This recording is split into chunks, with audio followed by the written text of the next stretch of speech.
pegunungan sih udah biasa ya. Gimana kalau Relmin review stasiun yang terletak di pinggir pantai? Ini adalah stasiun pelabuhan terletak di Kabupaten Batang yang masuk di wilayah daerah operasi 4 Semarang dan berada di ketinggian 4 meter di atas permukaan laut. Stasiun pelabuhan dulu berbentuk bangunan sederhana dari kayu jati dengan tipe stoplight. Levelnya di bawah tipe halte dan dibuka pertama kali tahun 1898 untuk pengisian air lokomotif. Pada tahun 1911 sampai 1921 dilakukan renovasi menjadi bangunan tembok batu dan ditambahkan jalur untuk persilangan kereta api. Stasiun ini terbilang unik karena panorama alamnya terletak di bawah bukit. Tak jauh dari stasiun terbentang Laut Jawa, sehingga membuat stasiun pelabuhan menjadi satu-satunya stasiun kereta api yang terletak di pinggir pantai. Walaupun tidak ada kereta api yang berhenti di stasiun pelabuhan, kalian tetap bisa menikmati pemandangan indahnya dari bilik kaca jendela keretamu ya. Jangan khawatir ketinggalan momen keretamu melintas di stasiun pelabuhan, karena kondektur akan mengumumkan kepada penumpang saat akan melintasi stasiun ini. Keren kan? Selalu ada cerita menarik saat naik kereta api. 1591 monitor 1591.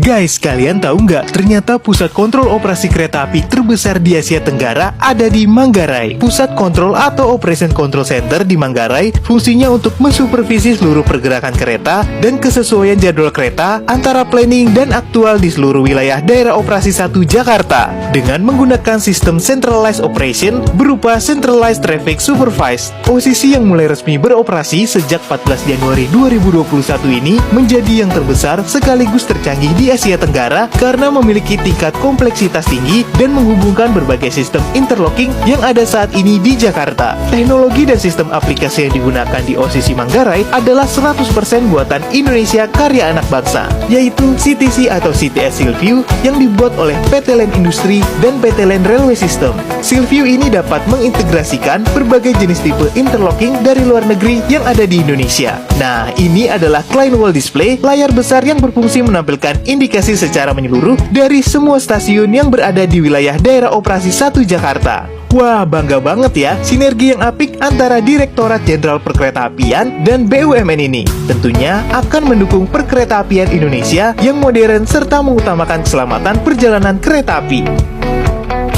Tugas yang satu ini punya peranan penting untuk menjaga keselamatan perjalanan kereta api karena diharuskan memiliki tingkat kecakapan, keberanian, dan kehati-hatian yang tinggi dalam berdinas. Yuk kenalan sama petugas pemeriksa jalur atau biasa disingkat PPJ. PPJ bertugas melakukan pemeriksaan jalur yang akan dilewati kereta api. Pemeriksaan dilakukan dengan berjalan kaki atau menggunakan kendaraan di atas rel dari stasiun atau titik yang sudah ditentukan ke stasiun atau titik lain di wilayahnya. Aktivitas yang dilakukan PPJ adalah memeriksa batu kerikil, besi rel, wesel, dan memastikan rel telah steril dari benda apapun termasuk memeriksa jembatan dan rel di terowongan. Seorang PPJ mampu berjalan sejauh 8-12 km dalam kondisi apapun. Sebelumnya, PPJ telah dibekali berbagai pendidikan dan latihan sampai mengikuti sertifikasi calon pemeriksa jalur dari Dirjen Perkeretaapian. Wah, salut banget dengan petugas pemeriksa jalur kereta api yang berdedikasi untuk menjamin keselamatan perjalanan setiap kereta api yang kita naiki. Semangat terus ya, Pak!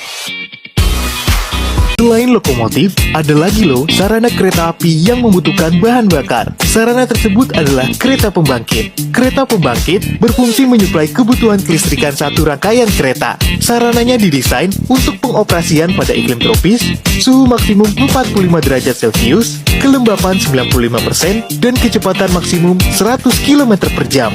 Untuk mentenagai kebutuhan listrik, dibutuhkan konsumsi BBM jenis solar biodiesel 30 atau B30 yang lebih ramah lingkungan. Pengisian penuh bisa mencapai 400-500 liter.